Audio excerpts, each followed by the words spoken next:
नमस्कार, मैं विपिन कुमार। दोस्तों, आपको स्वागत करता हूं हमारे YouTube चैनल पे। दोस्तों, आज हम बहुत ही महत्वपूर्ण विषय पर चर्चा करने जा रहे हैं, भारत की अर्थव्यवस्था बनाम अमेरिका और चीन की अर्थव्यवस्था पर। भारत तेजी से बढ़ रहा है, लेकिन क्या हम सच में अमेरिका और चीन को टक्कर दे पाएंगे? दोस्तों, जीडीपी, जॉब, टेक्नोलॉजी, सरकार की नीतियां और गलतियां, सबका विश्लेषण करेंगे। तो वीडियो में आखिरी तक बने रहिए, जरूर देखिएगा वीडियो।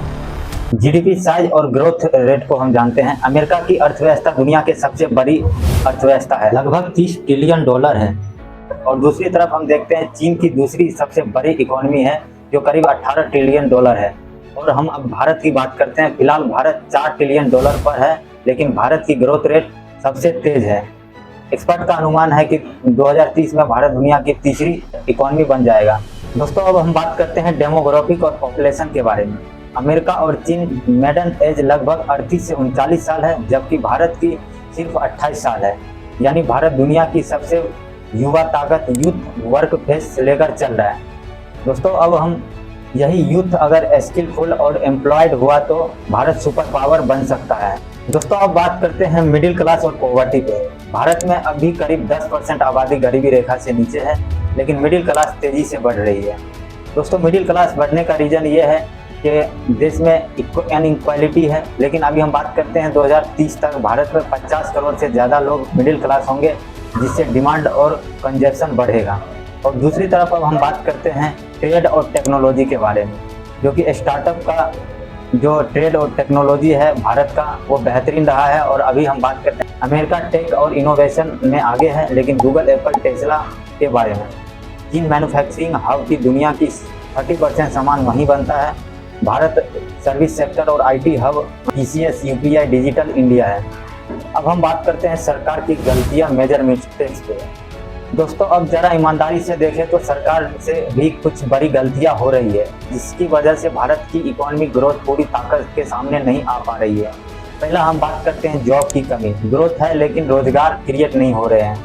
दूसरा हम बात करते हैं एजुकेशन और skill gap. Training global level की नहीं है, इसलिए यूथ एम्प्लॉय नहीं है। और तीसरा हम बात करते हैं हेल्थ एंड एजुकेशन पर, जो कम खर्च में हेल्थ पर 2% ही और एजुकेशन पर 3% जीडीपी खर्च हो रही है, जो बहुत ही कम है। दोस्तों, हम चौथा बात करते हैं एम्प्लॉयमेंशन की।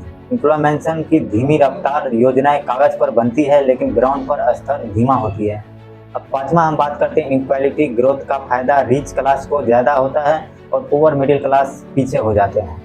छठा हम बात करते हैं एग्रीकल्चर रिफॉर्म अधूरे हैं, जो कि किसान अब भी कमजोर और लेकिन अनइम्प्रूवेबल है। अब सरकार क्या कर रही है, हम इस पे चर्चा कर रहे हैं। सरकार पहला काम कर रही है make in India and PLI scheme, manufacturing को बढ़ावा। दूसरा है digital India, UPI payment regulation पूरी दुनिया में एग्जाम्पल बन गया है। और तीसरा स्टार्टअप इंडिया एंड आत्मनिर्भर भारत, जो नए एंटरप्रेन्योरशिप को सपोर्ट कर रहे हैं। अब चौथा हम बात करते हैं इंफ्रास्ट्रक्चर, गति शक्ति, हाईवे, बुलेट ट्रेन प्रोजेक्ट पे। पांचवा हम बात करते हैं FDI लेब्रिकेशन और फॉरेन कंपनियों को आकर्षित करना।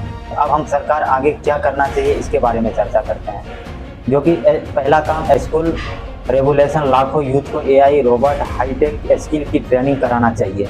दूसरा हम बात करते हैं मैन्युफैक्चरिंग जॉब, भारत को ग्लोबल फैक्ट्री बनाना, चाइना की तरह एक्सपोर्ट हब बनाना चाहिए।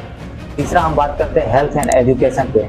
सस्टेनिंग हेल्थ में जीडीपी का 5% और एजुकेशन में 6% खर्च करना चाहिए। चौथा हम बात करते हैं एम्प्लॉयमेंशन, तेज करप्शन कम करना चाहिए, जो प्रोजेक्ट को टाइम बैनेड होना चाहिए। पांचवा हम बात करते हैं एग्रीकल्चर मॉडरेशन की, MSP स्ट्रॉन्ग और टेक्नोलॉजी रिफॉर्म अर्जेंटली इन पे ध्यान देना चाहिए सरकार को। इनकम इक्वालिटी छठा हम बात करते हैं, कम करना चाहिए। वेलफेयर स्कीम जो है वो बैलेंस नहीं है। तो दोस्तों, तुलना से साफ है कि अमेरिका अभी सबसे बड़ी इकोनॉमी है, लेकिन ग्रोथ धीमी है। इन मैन्युफैक्चरिंग गेन है, लेकिन स्लो डाउन में फंसा है। भारत छोटा है, लेकिन सबसे तेजी से बढ़ रहा है और फ्यूचर में बड़ी ताकत बनने की क्षमता रखता है। भारत की सबसे बड़ी ताकत युवा, पॉपुलेशन, डिजिटल रेगुलेशन और डेमोक्रेसी है। लेकिन सबसे बड़ी चुनौतियाँ ये है कि बेरोजगारी, शिक्षा, स्वास्थ्य की कमी से और यहाँ इनक्वालिटी के वजह से अब भी पीछे चल रहे हैं। अब सवाल आपसे, आपको लगता है कि भारत 2040 तक चीन और अमेरिका को टक्कर दे पाएगा? आपकी राय क्या है कमेंट बॉक्स में ज़रूर बताएं। वीडियो अच्छा लगे तो लाइक शेयर और सब्सक्राइब करना मत भूलिएगा। धन्यवाद, थैंक यू।